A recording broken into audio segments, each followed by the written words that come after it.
Right, where are we going next? An expose. And we're going back to the UK.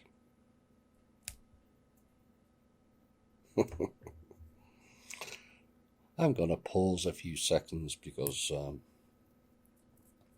certain people listen to this show that don't like the contents, and they're all wondering who's going to be next for the firing or chopping block. Hope you're enjoying the wait, as I am. Just saying.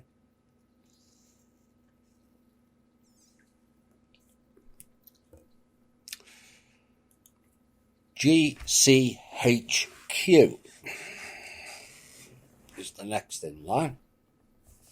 Is an intelligence agency based in the UK where, according to their Twitter website, our brightest people bring together intelligence and technology to keep Britain safe.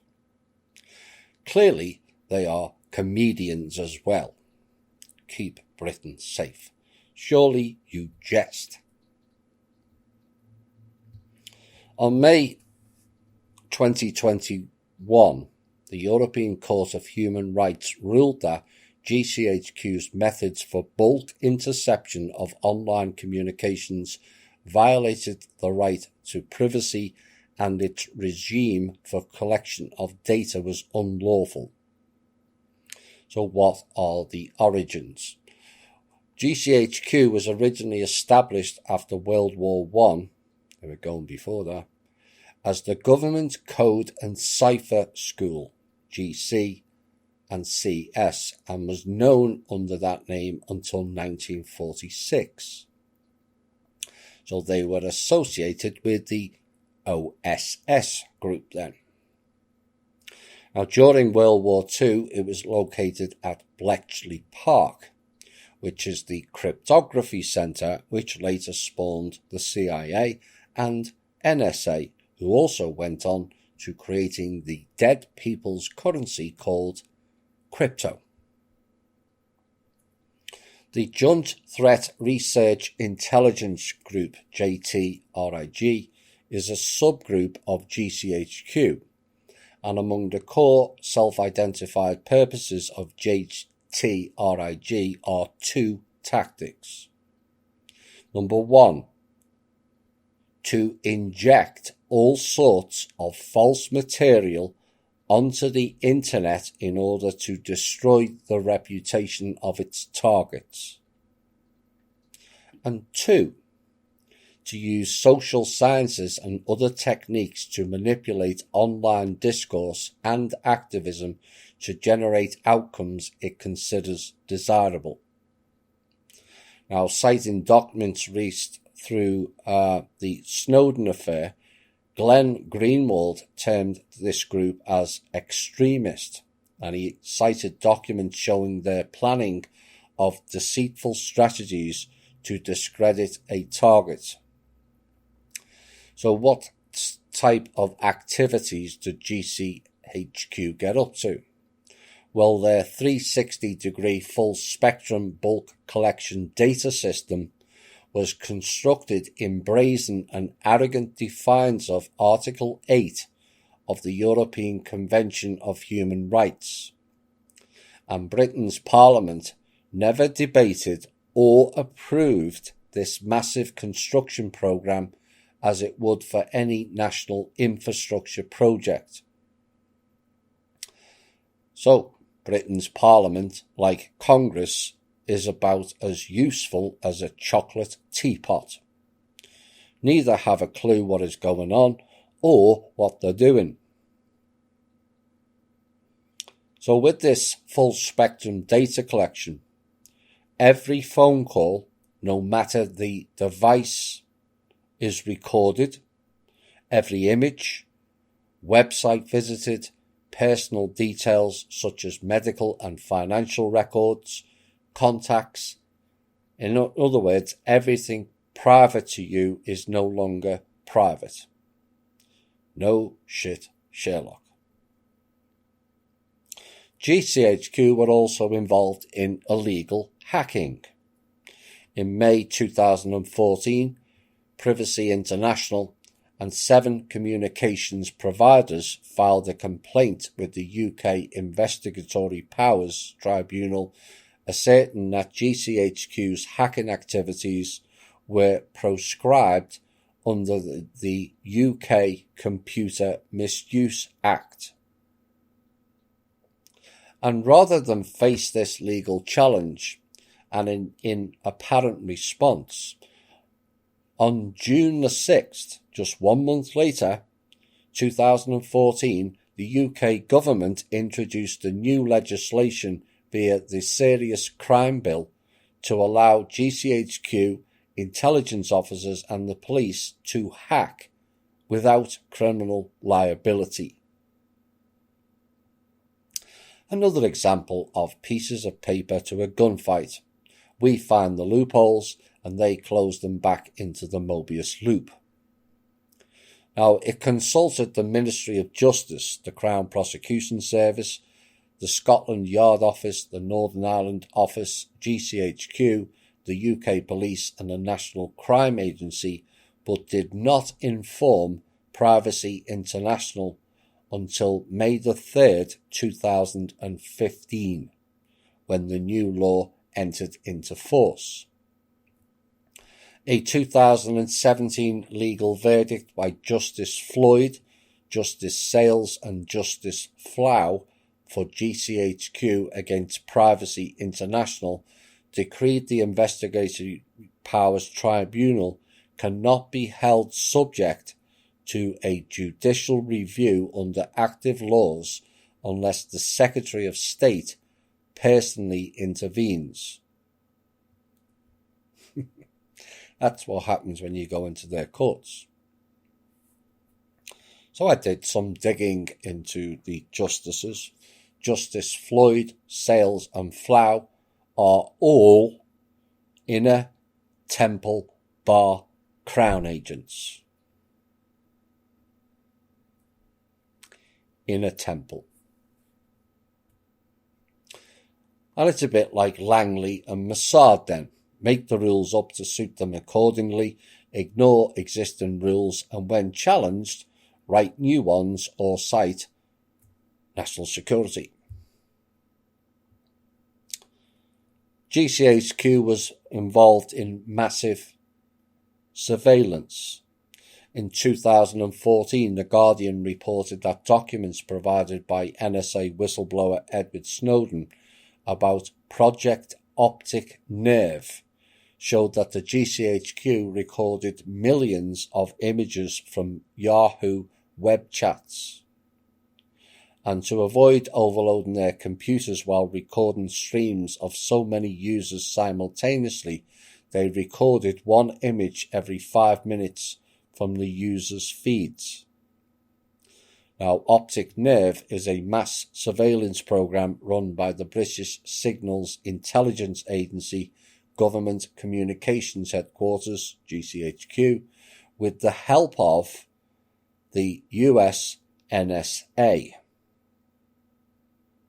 that surreptitiously collects private webcam still images from users while they are using a Yahoo webcam application. And as an example of the scale, in 1 6-month period, the program is reported to have collected images from 1.8 million Yahoo users' accounts globally. So GCHQ got help from the NSA. Why? Because the NSA was created by the GCHQ and so are a subsidiary company. GCHQ, who are part of the original OSS, also created the CIA. OSS is the name of CIA agent Robert David Steele's company. Are you connecting the dots yet?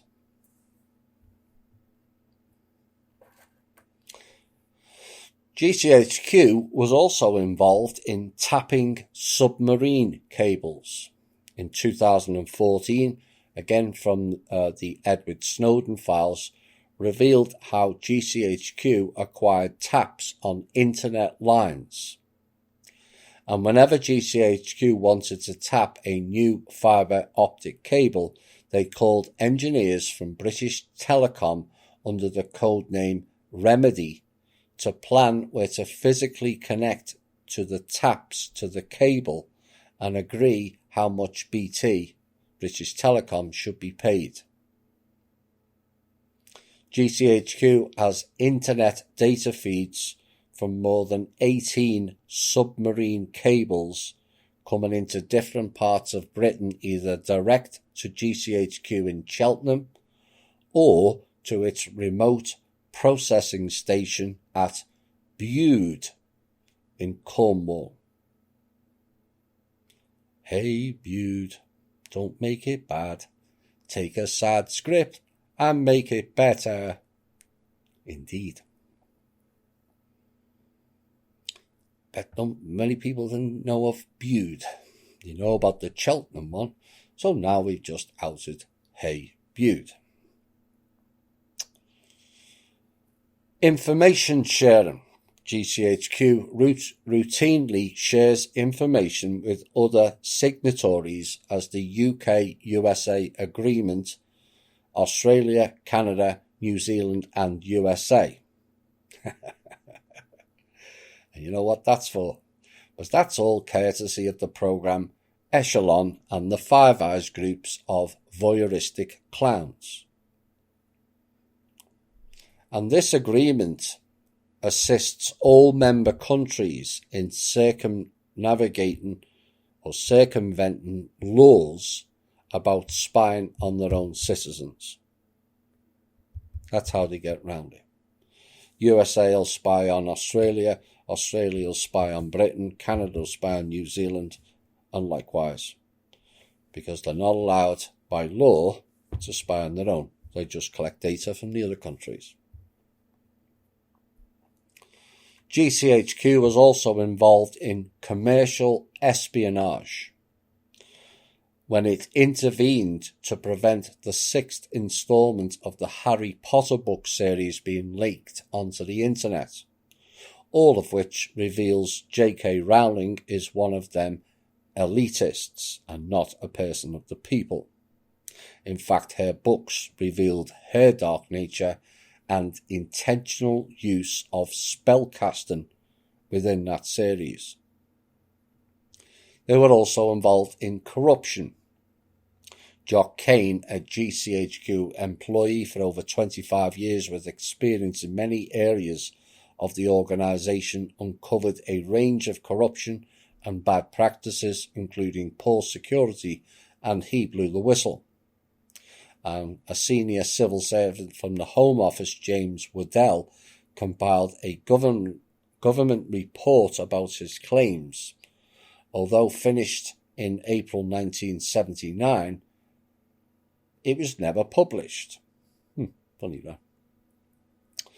And Margaret Thatcher alleged to Parliament that Kane's allegations were unfounded, and as a consequence, Waddell hinted to a journalist that his report had not concluded that Kane's allegations were without foundation.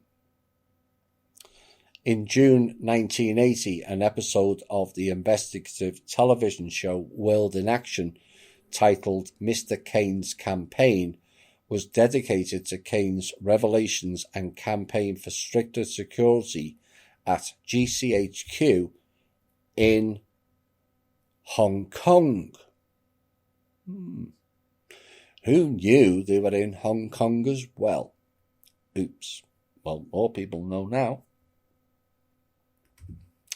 And the programme was modified after having been restricted from being broadcast by the Independent Broadcast Authority, and Kane wrote a memoir in 1984, GCHQ, The Negative Asset, which was confiscated by Special Branch and remains unpublished. Undaunted, he wrote a second memoir, The Hidden Depths of Treachery, which was also subsequently halted by an injunction served on the publishers Trans World Publications Limited. Now, the GCHQ internal material leaked by Snowden lists investigative journalists as a threat, alongside terrorists and hackers for reasons that have not been explained. Investigative journalists are a threat. Oh my. The truth never fears investigation, GCHQ. They are said to be rather controlling, and Robin Ramsey, who's the editor of Lobster magazine, opined in an editorial, GCHQ works for the Americans. They must do, he said, because the British state no longer has the power to use the information GCHQ gathers. Wrong assumption and naive. Thinking they are connected to and operating on behalf of the British, because that is delusional at this point. GCHQ were also involved in the COVID-19. In April 2020, Matt Hancock bypassed scrutiny from the UK Parliament and gave GCHQ easy access to information from the NHS. Why did they do that? Because GCHQ was involved in a war to take out vaccine skeptics. In November 2020, GCHQ was ordered to wage cyber war on anti-vaccine propaganda and to take out anti-vaxxers online and on social media. And the focus of the high-priority covert operation is taking down hostile state-linked content and disrupting the communications of the cyber actors responsible. And there you have it. GCHQ stands for Global Clown Headquarters. And again, we ask the good people working in GCHQ to come forward and let's end this conspiracy, spying and voyeuristic group for the benefit of humanity.